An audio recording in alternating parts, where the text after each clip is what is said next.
नमस्कार, स्वागत है आपका आज की खबर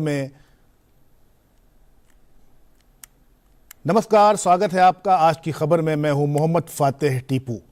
अगले आधे घंटे में देखेंगे देश और दुनिया की तमाम बड़ी और अहम खबरें, लेकिन सबसे पहले नजर सुर्खियों पर।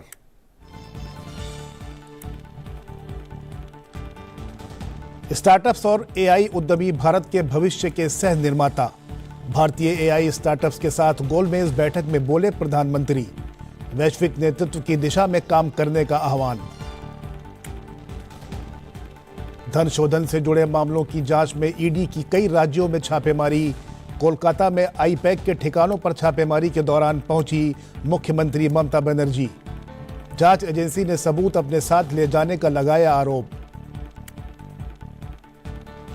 महिला और बाल विकास के लिए साझेदारी मजबूत करने के लिए एकीकृत डिजिटल पोर्टल पंखुड़ी का शुभारंभ।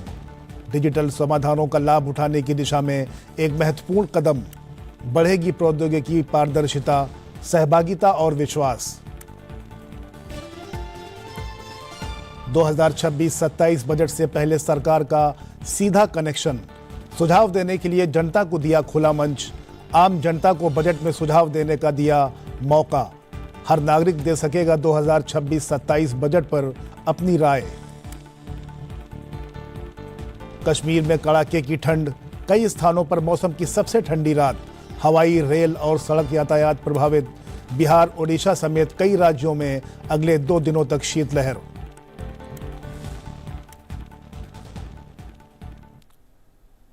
प्रधानमंत्री नरेंद्र मोदी ने कहा है कि स्टार्टअप्स और एआई उद्यमी भारत के भविष्य के सह निर्माता हैं।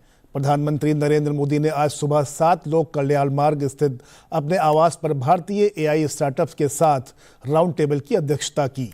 प्रधानमंत्री ने सुझाव दिया कि भारतीय एआई मॉडल स्थानीय और स्वदेशी सामग्री के अलावा क्षेत्रीय भाषाओं को बढ़ावा दें। अगले महीने भारत में होने वाले इंडिया एआई इम्पैक्ट समिट 2026 से पहले 12 भारतीय एआई स्टार्टअप्स जिन्होंने समिट में AI for all global impact challenge के लिए क्वालिफाई किया है, उन्होंने राउंड टेबल में हिस्सा लिया और अपने आइडिया और काम पेश किए। ये स्टार्टअप स्वास्थ्य देखभाल, निदान और चिकित्सा अनुसंधान, बहुभाषी LLM, speech to text to audio और text to video, e commerce marketing, material research, data analytics, engineering, simulation जैसे विविध क्षेत्रों में काम कर रहे हैं। साथ ही व्यक्तिगत सामग्री निर्माण के लिए जनरेटिव एआई का उपयोग करके 3D सामग्री, इंजीनियरिंग सिमुलेशन, सामग्री अनुसंधान और विभिन्न उद्योगों में डेटा संचालित निर्णय लेने के लिए उन्नत एनालिटिक्स पर काम कर रहे हैं। एआई स्टार्टअप्स ने भारत में एआई इकोसिस्टम को आगे बढ़ाने की भारत की मजबूत प्रतिबद्धता की सराहना की। उन्होंने एआई क्षेत्र की तीव्र वृद्धि और अपार भविष्य की संभावनाओं पर जिक्र करते हुए कहा कि एआई नवाचार और तैनाती का केंद्र अब भारत की ओर स्थानांतरित हो रहा है। स्टार्टअप प्रतिनिधियों ने कहा कि भारत अब एआई विकास के लिए एक मजबूत और अनुकूल वातावरण प्रदान करता है, जिससे देश वैश्विक एआई मानचित्र पर मजबूती से स्थापित हो गया है। बैठक के दौरान प्रधानमंत्री ने समाज में परिवर्तन लाने में एआई के महत्व पर बात की। उन्होंने कहा कि भारत अगले महीने इंडिया एआई इम्पैक्ट समिट की मेजबानी करेगा, जिसके माध्यम से देश प्रौद्योगिकी क्षेत्र में एक महत्वपूर्ण भूमिका निभाएगा। उन्होंने इस बात पर जोर दिया कि भारत कृत्रिम बुद्धिमत्ता का लाभ उठाकर परिवर्तन लाने के लिए निरंतर प्रयास कर रहा है। प्रधानमंत्री ने इस बात पर जोर दिया कि स्टार्टअप्स और एआई उद्यमी भारत के भविष्य के सह निर्माता हैं और कहा कि देश में नवाचार और बड़े पैमाने पर कार्यान्वयन दोनों की अपार क्षमता है। उन्होंने आगे कहा कि भारत को दुनिया के सामने एक ऐसा अनूठा एआई मॉडल प्रस्तुत करना चाहिए जो made in India, made for world की भावना को दिखाता हो। प्रधानमंत्री ने कहा कि भारत पर दुनिया का विश्वास ही देश की सबसे बड़ी पूंजी है। उन्होंने ये सुनिश्चित करने की आवश्यकता पर बल दिया कि भारतीय एआई मॉडल नैतिक, निष्पक्ष, पारदर्शी और डेटा गोपनीयता सिद्धांतों पर आधारित हो। उन्होंने कहा कि भारतीय स्टार्टअप्स को वैश्विक नेतृत्वकर्ता बनने की दिशा में भी काम करना चाहिए। साथ ही कहा कि भारत विश्व स्तर पर किफ़ायती एआई, समावेशी एआई और मितव्ययी नवाचार को बढ़ावा दे सकता है। उन्होंने ये भी सुझाव दिया कि भारतीय एआई मॉडल अलग होने चाहिए तथा स्थानीय एवं स्वदेशी सामग्री और क्षेत्रीय भाषाओं को बढ़ावा देना चाहिए। इस बैठक में केंद्रीय इलेक्ट्रॉनिक्स और सूचना प्रौद्योगिकी मंत्री अश्वनी वैष्णव और केंद्रीय राज्य मंत्री जितिन प्रसाद के अलावा Avatar BharatGen Fractal GNLOP GNANI IntelliHealth Sarvam Shodh AI Soket AI Tech Mahindra और तमाम भारतीय AI स्टार्टअप्स के CEO प्रमुखों और प्रतिनिधियों ने इस बैठक में हिस्सा लिया। 4 दिवसीय सोमनाथ स्वाभिमान पर्व आज से शुरू हो रहा है। यह पर्व जनवरी 1026 ईस्वी में महमूद गजनी द्वारा मंदिर पर किए गए हमले की 1000वीं वर्षगांठ और सरदार वल्लभ भाई पटेल के नेतृत्व में 1951 में पुनर्निर्मित मंदिर के उद्घाटन की 75वीं वर्षगांठ के उपलक्ष्य में मनाया जा रहा है। प्रधानमंत्री नरेंद्र मोदी 11 जनवरी को सोमनाथ स्वाभिमान पर्व में शामिल होंगे। इस आयोजन में आध्यात्मिक, सांस्कृतिक और सामाजिक गतिविधियां होंगी। इस आयोजन के प्रमुख आकर्षणों में 3000 ड्रोनों का विशाल ड्रोन शो, लगातार 72 घंटे चलने वाला ओंकार नाद और भव्य शौर्य यात्रा शामिल हैं। अब आप वो खास तस्वीरें देख रहे हैं जो देश का गौरवशाली अतीत, सुखद वर्तमान और उम्मीदों से भरा भविष्य है। प्रधानमंत्री नरेंद्र मोदी ने सोमनाथ को लेकर जो तस्वीरें साझा की हैं, वो सिर्फ पत्थर और मंदिर की तस्वीरें नहीं, वो भारत की आत्मा की तस्वीरें हैं। सोमनाथ वो मंदिर जिसे बार बार तोड़ा गया, लेकिन भारत की आस्था को कभी नहीं तोड़ा जा सका। और आज जब इन तस्वीरों में प्रधानमंत्री नरेंद्र मोदी दिखाई देते हैं, तो ये सिर्फ एक प्रधानमंत्री नहीं, बल्कि ये उस परंपरा के प्रतिनिधि हैं जो कहते हैं 1000 साल की गुलामी भी भारत की चेतना को खत्म नहीं कर सकी। लेकिन ध्यान दीजिएगा, इन तस्वीरों में एक और चेहरा भी है, अटल बिहारी वाजपेयी अटल जी का, जो सत्ता में रहते हुए भी संस्कारों की राजनीति करते थे। आज जब प्रधानमंत्री मोदी सोमनाथ के साथ खड़े दिखाई देते हैं, तो उनके पीछे अटल जी की सोच, उनकी विरासत और उनका विजन खड़ा दिखाई देता है। 8 से 11 तक होने वाला ये 4 दिन का सोमनाथ स्वाभिमान पर्व, जो बाद में पूरे वर्ष भर भारत की इस अदम्य चेतना और भारत की अदम्य जिजीविषा, जिसको दबाने कुचलने के अनेक वर्षों तक प्रयास किए गए, अनेक शताब्दियों तक प्रयास किए गए, भारत के एक बार फिर हर बार टूटने के बाद, हर बार गिरने के बाद पुनः खड़ा होने की जो ताकत है, जो जिजीविषा है, जो शक्ति है, उसका प्रतीक ये सोमनाथ का मंदिर है। और क्योंकि सोमनाथ पर हुए पहले आक्रमण का 1000 साल और साथ ही साथ आजादी के बाद तमाम विरोधों के बावजूद सरदार पटेल साहब के द्वारा इसे पुनर्निर्मित कराने के संकल्प के सिद्ध होने के 75 वर्ष पूरे हुए, तो निश्चित रूप से पूरे देश के लिए इस बात का उत्सव है, इस बात की चेतना को जागृत करने का अवसर है कि अब भारत न कभी गिरेगा, न हम कभी गिरने देंगे, न झुकेगा, न झुकने देंगे। और भारत जो इतने वर्षों तक इतनी सारी चुनौतियों के बावजूद जो भारतीयत्व बना रहा, भारत की संस्कृति, भारत का सनातन अखंड बना रहा, हम संकल्पबद्ध होकर के उसे और अधिक समृद्ध, शक्तिशाली, संपन्न माननीय प्रधानमंत्री नरेंद्र मोदी जी के नेतृत्व में, उनकी प्रेरणा से आगामी 2047 तक विकसित भारत बनाने के संकल्प को सदा लेकर के चलें। कार्मिक, लोक शिकायत एवं पेंशन राज्य मंत्री डॉक्टर जितेंद्र सिंह ने साफ शब्दों में कहा है कि सरकार में क्षमता निर्माण कोई एक बार की कवायद नहीं, बल्कि एक सतत और भूमिका उन्मुख प्रक्रिया होनी चाहिए। आज लागू की जा रही क्षमता निर्माण की संस्थागत संरचना प्रधानमंत्री नरेंद्र मोदी के विजन पर आधारित है, जिन्होंने गतिशील रूप से बदलती जिम्मेदारियों के लिए सरकारी अधिकारियों को तैयार करने के लिए एक संरचित तंत्र की आवश्यकता को पहचाना था। ये बातें उन्होंने क्षमता निर्माण के लिए AI शासन का परिवर्तन विषय पर आयोजित कार्यक्रम में की। Political leaderships are conditioned to work in a status quo mode. They do not wish to deviate from the track for several reasons, because the civil servants have a secure job of 30-35 years, but we have to return back after 5 years, so we don't want to take unnecessary risks.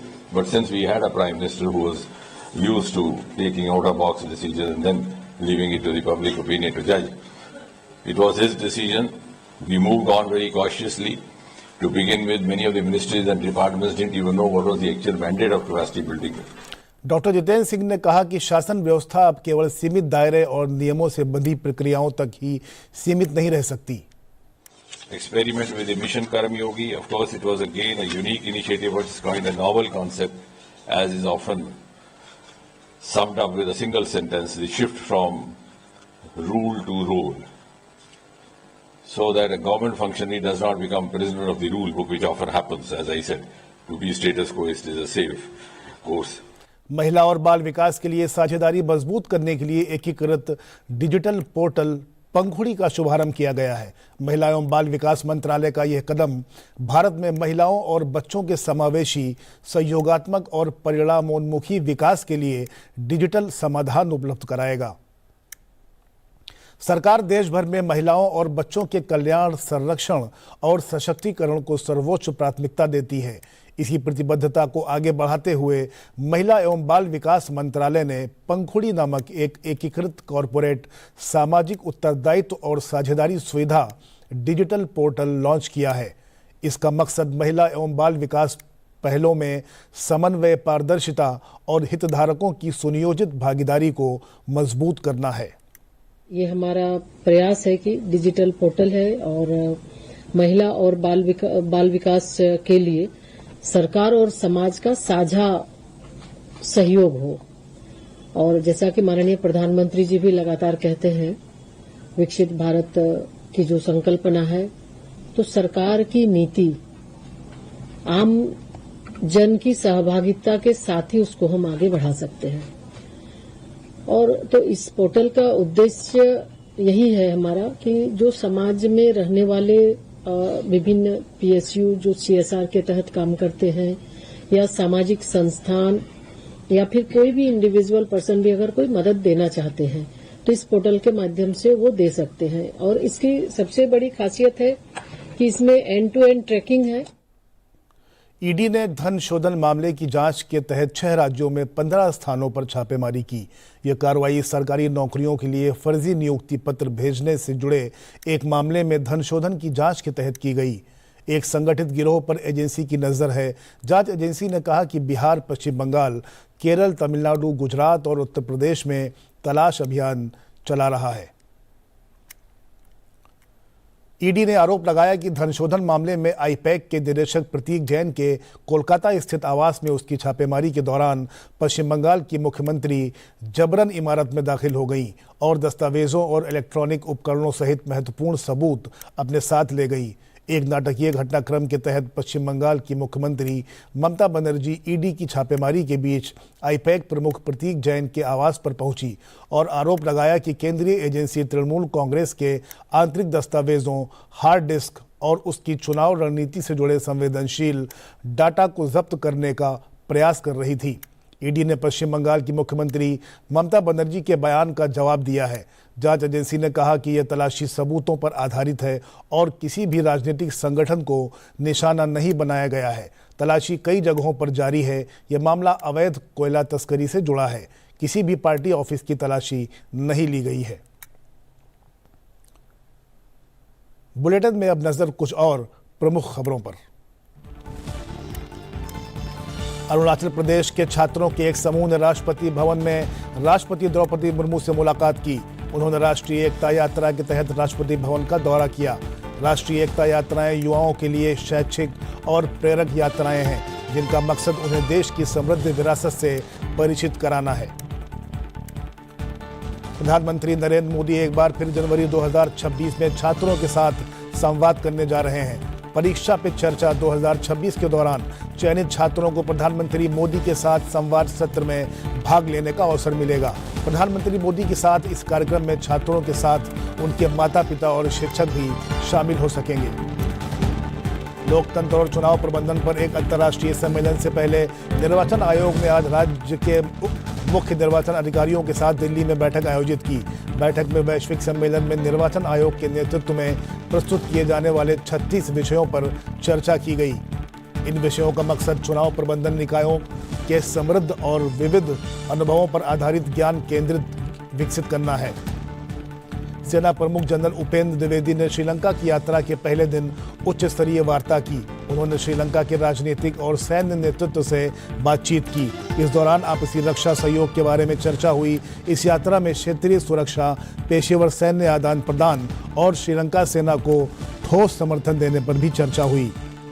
वाणिज्य मंत्रालय की इकाई कृषि एवं प्रसंस्कृत खाद्य उत्पाद निर्यात विकास प्राधिकरण ने कृषि खाद्य और कृषि प्रौद्योगिकी स्टार्टअप कंपनियों को समर्थन देने के लिए एक नई पहल शुरू की है, जिसका मकसद नवाचार को बढ़ावा देना और युवा उद्यमियों के लिए नए निर्यात अवसर पैदा करना है। भारतीय पहल की कृषि क्षेत्र की स्टार्टअप फर्मों को सशक्त बनाने के लिए तैयार की गई है।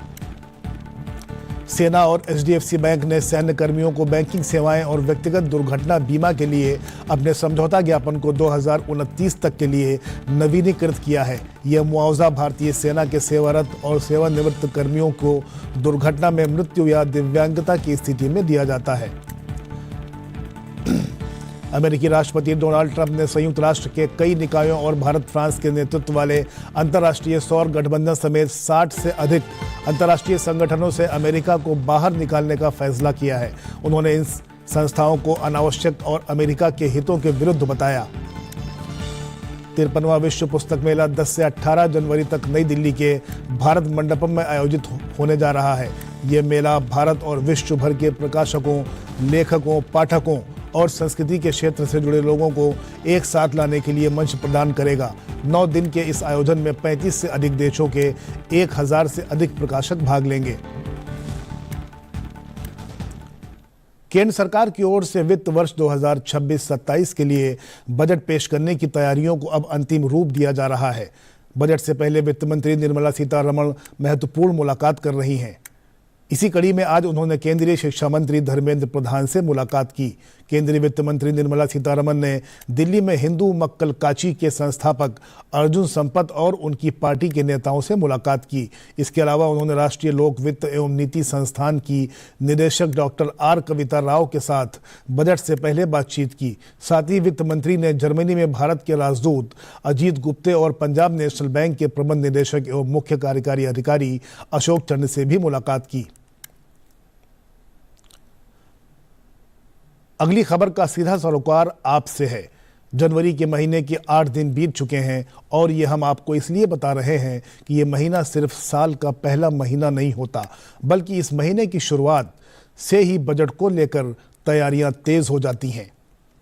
ऐसे में देश के आम नागरिकों के मन में कुछ सवाल और उम्मीदें सामने आने लगती हैं कि काश वो सरकार से अपनी बात कह पाते, अपनी आवाज़ सरकार तक पहुंचा पाते। अब आपकी ये सोच सिर्फ सोच नहीं बल्कि हकीकत में तब्दील हो गई है। 2026-27 के बजट को लेकर सरकार ने देश के आम जनता से सुझाव मांगे हैं। अपने आप में ये पहल काफ़ी खास है। इस पहल का मकसद देश के बजट को सशक्त, समावेशी और विकास उन्मुख बनाना है। अगर आपके पास भी केंद्रीय बजट को लेकर कोई सुझाव हैं तो आप ये सुझाव सीधे सरकार को भेज सकते हैं। आइए अब हम आपको बताते हैं कि कैसे पहुंचा सकते हैं सरकार तक अपनी बात। सबसे पहले ऑफिशियल वेबसाइट mygov.in पर जाना होगा। यहां होम पेज पर दिखाई दे रहे एक्टिविटीज़ फिर डिस्कस वाले ऑप्शन पर क्लिक करना है। अब आपको यूनियन बजट 2026-27 का बैनर दिखाई देगा। इस बैनर पर आपको क्लिक करना है। इसके बाद आपको लॉगिन टू पार्टिसिपेट के ऑप्शन पर क्लिक करना है और लॉगिन करना है। अब आपके सामने एक कमेंट बॉक्स खुलेगा, उसमें आप अपने सुझाव लिख सकते हैं। पोर्टल पर दी गई जानकारी के मुताबिक आप यूनियन बजट 2026-27 के लिए अपने सुझाव जनवरी तक सरकार तक पहुंचा सकते हैं। इसका मतलब है कि आप बजट 2026-27 को लेकर किसी भी विषय पर सरकार तक अपनी बात पहुंचा सकते हैं। आत्मनिर्भर भारत की दिशा में सरकार लगातार तेजी से आगे बढ़ रही है। इसके लिए सरकार का फोकस आयात कम करके निर्यात बढ़ाने पर है। मतलब साफ है कि देश में उत्पाद बने और उनका निर्यात किया जाए। सरकार का मकसद देश में 100 घरेलू उत्पाद विकसित करने का है, जिससे आयात पर निर्भरता कम हो। इलेक्ट्रॉनिक्स इंडस्ट्री ने इस दिशा में अहम पहल की है। इस दिशा में इंडस्ट्री और इलेक्ट्रॉनिक्स और आईटी मंत्रालय मिलकर काम कर रहे हैं। दोनों ने मिलकर 16 उत्पादों की एक सूची तैयार की है। 5 फाइनल प्रोडक्ट्स, 11 कंपोनेंट्स और सब असेंबलीज। इस पूरे मिशन में इलेक्ट्रॉनिक्स कंपोनेंट मैन्युफैक्चरिंग स्कीम की भूमिका सबसे अहम है। यही इस योजना की रीढ़ है। अब रणनीति बिल्कुल साफ है और ये 2 चरणों में आगे बढ़ेगी। पहला चरण आयात का विकल्प देश में ही तैयार करना। यानी इंपोर्ट सब्स्टिट्यूशन। दूसरा चरण अगले कुछ सालों में एक्सपोर्ट लेड ग्रोथ। लक्ष्य बिल्कुल साफ है कि देश में मजबूत घरेलू सप्लाई चेन तैयार करना, आयात पर निर्भरता घटाना और भारत को इलेक्ट्रॉनिक्स एक्सपोर्ट का बड़ा केंद्र बनाना। सरकार का इरादा साफ है कि अब भारत खरीदार नहीं, निर्माता और निर्यातक बनेगा। अब एक नजर राज्यों की बड़ी खबरों पर। बीजेपी अध्यक्ष जेपी नड्डा 2 दिवसीय दौरे पर पश्चिम बंगाल के कोलकाता पहुंचे, जहां वह कई बैठकों में भाग लेंगे और आगामी विधानसभा चुनाव को लेकर पार्टी की तैयारियों को गति देंगे। यात्रा के दौरान उनका जिला इकाई के अध्यक्षों, पार्टी के विभिन्न विभागों के संयोजकों और प्रवासी कार्यकर्ताओं को संबोधित करने का कार्यक्रम है। उत्तर प्रदेश के मुख्यमंत्री योगी आदित्यनाथ ने गोरखनाथ मंदिर में जनता दर्शन के दौरान विभिन्न जिलों से आए लोगों से मुलाकात कर उनकी समस्याएं सुनी। उन्होंने अधिकारियों को निर्देश दिया कि वो पूरी तत्परता और संवेदनशीलता से ये सुनिश्चित करें कि बिना भेदभाव सबको न्याय मिले। हिमाचल प्रदेश के मुख्यमंत्री सुखविंदर सिंह सुक्खू ने कहा कि लोगों की सुविधा के लिए स्वास्थ्य सेवाओं में अधिक से अधिक ऑनलाइन सुविधाओं को जोड़ा जाएगा और इसके लिए स्वास्थ्य एवं परिवार कल्याण मंत्री धनीराम शांडिल की अध्यक्षता में एक विशेष समिति का गठन किया जाएगा। हरियाणा के मुख्यमंत्री नायब सिंह सैनी ने पंचकुला में ज्ञान सेतु MOU एक्सचेंज कार्यक्रम में भाग लिया और न्यू पोर्टल लॉन्च किया। इसका उद्देश्य अकादमिक ज्ञान को वास्तविक प्रशासनिक और सामाजिक चुनौतियों से जोड़ना है। राजस्थान के मुख्यमंत्री भजन लाल शर्मा ने राजस्थान पुलिस अकादमी में विकसित भारत में पुलिस व्यवस्था विषय पर आयोजित राज्य स्तरीय पुलिस सम्मेलन को संबोधित किया। उन्होंने कहा कि विकसित भारत के संकल्प को पूरा करने में सुदृढ़ कानून व्यवस्था की निर्णायक भूमिका है। मुख्यमंत्री ने ई विजिटर्स पोर्टल एवं E0 FIR का शुभारंभ किया। उत्तराखंड के मुख्यमंत्री पुष्कर सिंह धामी ने देहरादून में विकास कार्यों और योजनाओं को गति देने के लिए मंथन सभागार में समीक्षा बैठक में हिस्सा लिया। इसमें योजनाओं के क्रियान्वयन को गति देने पर चर्चा हुई। कलकत्ता हाईकोर्ट ने पश्चिम बंगाल स्कूल सेवा आयोग को निर्देश दिया है कि वह 1806 दागी अभ्यर्थियों से संबंधित अतिरिक्त विवरणों के साथ एक नई रिपोर्ट दाखिल करें। दागी उम्मीदवार उन 25,753 स्कूल नियुक्तियों में शामिल हैं जिनकी नौकरियां पिछले वर्ष अप्रैल में सुप्रीम कोर्ट के आदेश के बाद रद्द कर दी गई थी। दिल्ली के तुर्कमान गेट इलाके में अदालत के आदेश पर चलाए गए अतिक्रमण विरोधी अभियान के दौरान हुई हिंसा और पत्थरबाजी के सिलसिले में 6 और लोगों को गिरफ्तार कर लिया गया है। पुलिस इस मामले में अब तक कुल 11 आरोपियों को हिरासत में ले चुकी है, जिनमें एक नाबालिग भी शामिल है। पत्थरबाजी की घटना के सिलसिले में 30 लोगों की पहचान की है। दिल्ली के तुर्कमान गेट के पास भारी पुलिस बल तैनात किया गया है। जम्मू कश्मीर पुलिस सेना और SOG के ज्वाइंट घेराबंदी और तलाशी अभियान के दौरान कठुआ के कमाद नाले में आतंकवादियों का एक ठिकाना ध्वस्त कर दिया गया है। आतंकियों की सूचना मिलने के बाद इस इलाके में तलाशी अभियान जारी है। तमिलनाडु के मुख्यमंत्री MK स्टालिन ने आज चेन्नई के अलंदूर में एक राशन की दुकान पर 3,000 रुपये की पोंगल गिफ्ट हैम्पर योजना का उद्घाटन किया। इसके साथ ही पोंगल त्यौहार के लिए 2.22 करोड़ से ज़्यादा तमिलनाडु राज्य राशन कार्ड धारकों को कैश, चावल, चीनी, गन्ना, धोती और साड़ी देने की शुरुआत हो गई। समूचे उत्तर भारत में कड़ाके की ठंड के साथ शीतलहर जारी है। कोहरे के कारण कई राज्यों में यातायात भी प्रभावित हुआ है। कश्मीर में कड़ाके की ठंड का प्रकोप और बढ़ गया है। घाटी के अधिकतर हिस्सों में न्यूनतम तापमान में आई भारी गिरावट के कारण श्रीनगर सहित कई स्थानों पर इस मौसम की सबसे ठंड रात दर्ज की गई है। भीषण ठंड के कारण प्रसिद्ध डल झील समेत कई जलाशय के किनारे जम गए हैं। लद्दाख इन दिनों भीषण शीतलहर की चपेट में है। दुनिया के सबसे ठंडे बसे हुए स्थानों में से एक द्रास में 24.7 डिग्री सेल्सियस तापमान दर्ज किया गया है। राष्ट्रीय राजधानी क्षेत्र और दिल्ली में घने कोहरे के कारण कई उड़ान और रेलगाड़ियों का परिचालन बाधित हुआ है। राजस्थान के कुछ हिस्सों में भीषण ठंड दर्ज की गई है। वहीं उत्तर प्रदेश, बिहार, झारखंड में भयंकर ठंड का दौर जारी है। मध्य प्रदेश, छत्तीसगढ़ में शीतलहर का प्रकोप बना हुआ है। ओडिशा के मयूरभंज जिले के सिमलीपाल राष्ट्रीय उद्यान में पारा 0 डिग्री सेल्सियस तक गिर गया है। राज्य के कई जिलों में शीतलहर की चेतावनी जारी कर दी गई है। भुवनेश्वर में न्यूनतम तापमान 9.4 डिग्री सेल्सियस दर्ज किया गया है, जो 3 जनवरी 1952 को दर्ज किए गए रात के न्यूनतम तापमान के बराबर था। आज की खबर में बस इतना ही। चलते चलते आपको छोड़ जाते हैं गणतंत्र दिवस की तैयारियों की तस्वीरों के साथ। मुझे दीजिए इजाजत। देखते रहिए संसद टीवी। नमस्कार।